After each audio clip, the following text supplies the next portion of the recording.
ભાઈ ચેપ્ટર આપણું બીજા નંબરનું સ્ટાર્ટ કરીએ છીએ વેક્ટર, બરાબર। જો એક જ દાખલો છે એ બધાય તમારે છે ને એકની હારે જ ભાઈ 5 દાખલા તમે ગણી નાખો એટલે 50% ચેપ્ટર તમારું કમ્પ્લીટ થઈ ગયું, બરાબર। હવે પહેલાં તમને એમ કીધું છે કે a બાર બરાબર 2i - 3j + 4k અને b બાર બરાબર તમને કીધું છે i + 2j - 3k।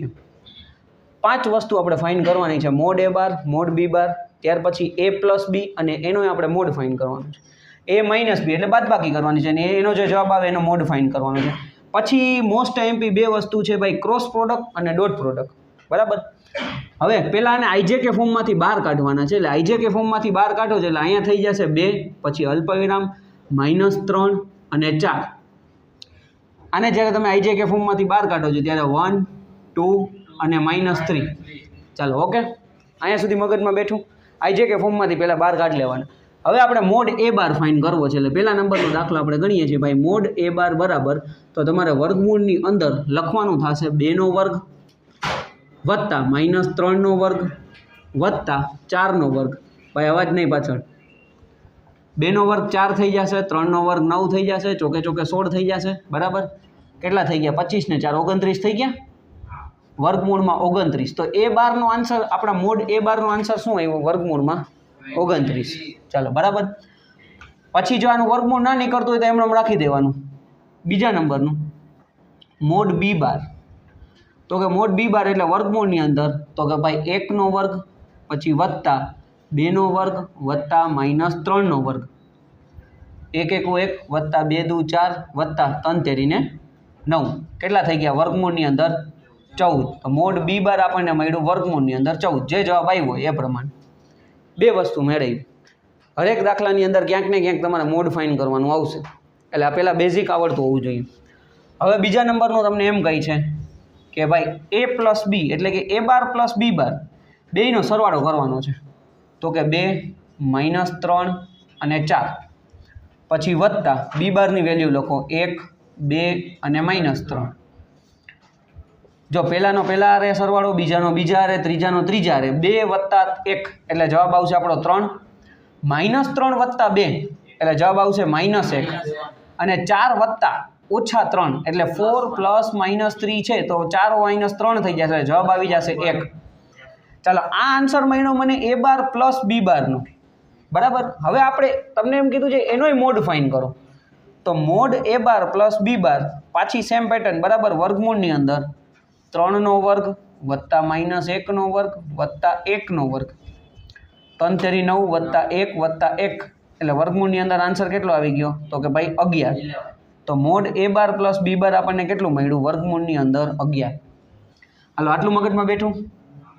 હા કે ના? શાંતિ શાંતિ। ત્રીજા નંબરનું a બાર - b બાર, ચાલો હવે બાદબાકી કરવાની છે, પાછી વેલ્યુ લખો 2, 3, -3 છે અને 4, પછી માઇનસ b બારની વેલ્યુ છે 1, 2 અને -3। હવે બાદબાકી કરવાની છે, 2 માંથી 1 ગયા, કેટલા વધ્યા? 1, -3 - 2 એટલે -5 અને 4 - -3 એટલે સરવાળો થઈ જશે, તો 4 ને 3 7 થઈ જશે। આ આન્સર મળ્યો આપણને a બાર - b બારનો। હવે મોડ a બાર - b બાર = વર્ગમૂળની અંદર 1નો વર્ગ વત્તા -5નો વર્ગ વત્તા 7નો વર્ગ, ઓકે। તો અહીંયા આપણી પાસે થઈ જશે 1 વત્તા 5 5 25 વત્તા 7 7 49, કેટલું થઈ જશે? તો કે 50 ને અહીંયા આપણી પાસે વર્ગમૂળમાં 75 થઈ ગયા। તો a બાર - b બાર આપણને શું મળ્યું? મોડ a બાર - b બાર વર્ગમૂળની અંદર 75। 3 દાખલા ગણ્યા આપણે, બરાબર। Mode a bar, mode b bar, a bar + b બાર ને એનો મોડ ફાઇન્ડ કર્યો, a બાર - b બાર ને એનો મોડ ફાઇન્ડ કર્યો। હવે ત્રીજા નંબરનો, ચોથા નંબરનો મોસ્ટ આઈએમપી ક્રોસ બાર આપણે કરવાનો છે, એટલે cross product a bar × b bar, okay. હવે આપણે સૌથી પહેલાં આની અંદર કરવાનું છે ભાઈ આપણે ડિટર્મિનન્ટ i, j, k, બરાબર। પછી લખવાનું છે a બારની વેલ્યુ 2, -3 અને 4 અને એના પછી લખવાનું છે 1, 2 અને -3, બરાબર। હાલો રકમ બરાબર છે। હવે આપણે શું કરવાનું છે, તો કે ભાઈ પહેલી રો ને આપણે રેફરન્સ લેવાની છે, પ્લસ માઇનસ પ્લસ 3 2/2 ના ડિટર્મિનન્ટ લખવાના છે। અહીંયા i, j અને k, પહેલી રોને આપણે રેફરન્સ લીધી એટલે એને જોવાની નથી. પહેલી કોલમ આપણે ઢાંકી દઈએ તો દેખાય છે -3 4 2 અને -3. બીજી કોલમ ઢાંકી દઈએ તો અહીંયા થઈ જશે 2 4 1 અને -3. ત્રીજી કોલમ ઢાંકી દઈએ તો 2 -3 1 અને 2. નિશાની અહીંયા આવશે પ્લસ માઇનસ પ્લસ.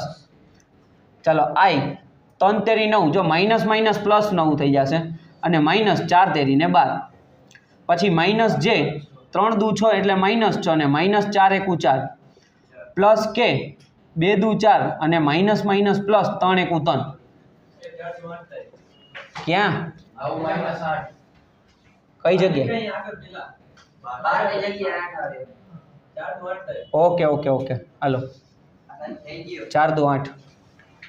આઈ બરાબર 9 માંથી ભાઈ 8 ગયા, 1 વધ્યા, માઇનસ જે અહીંયા થઈ જશે -10 પ્લસ કે અહીંયા થઈ જશે આપણી પાસે 7. તો હવે અહીંયા આપણી પાસે આન્સર આવ્યો આઈ માઇનસ, જો આ માઇનસ માઇનસ પ્લસ એટલે 10 જે અને અહીંયા થઈ જશે +7 કે. એટલે આ આપણને ક્રોસ પ્રોડક્ટનો આન્સર આવ્યો a bar cross b bar i + 10j + 7k.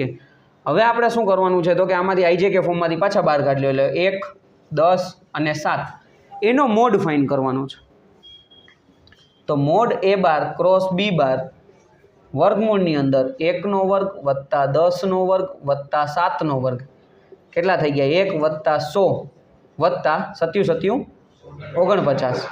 એટલે વર્ગમૂળની અંદર 150 આવ્યા બરાબર. એટલે a bar cross b bar mode આ આપણો આન્સર આવ્યું.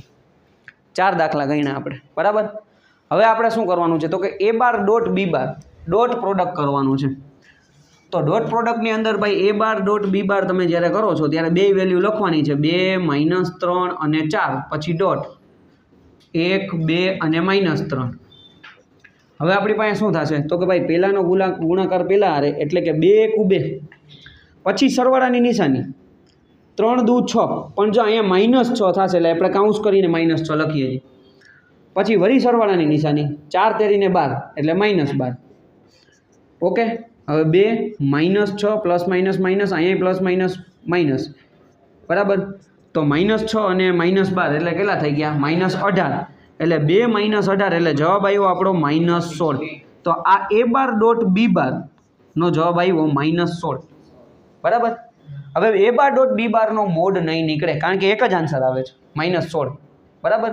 તો આ 5 દાખલા તમારે આવી રીતના ગણતરી કરવાના છે. જો 5 આવડી ગયા તો તમારા 50% ચેપ્ટર આવડી ગયું કારણ કે આજ આપણે અલગ અલગ જગ્યાએ ઉપયોગ કરવાનું છે. ચાલો આવડી જશે. ઓકે ચાલો હવે લખી નાખો.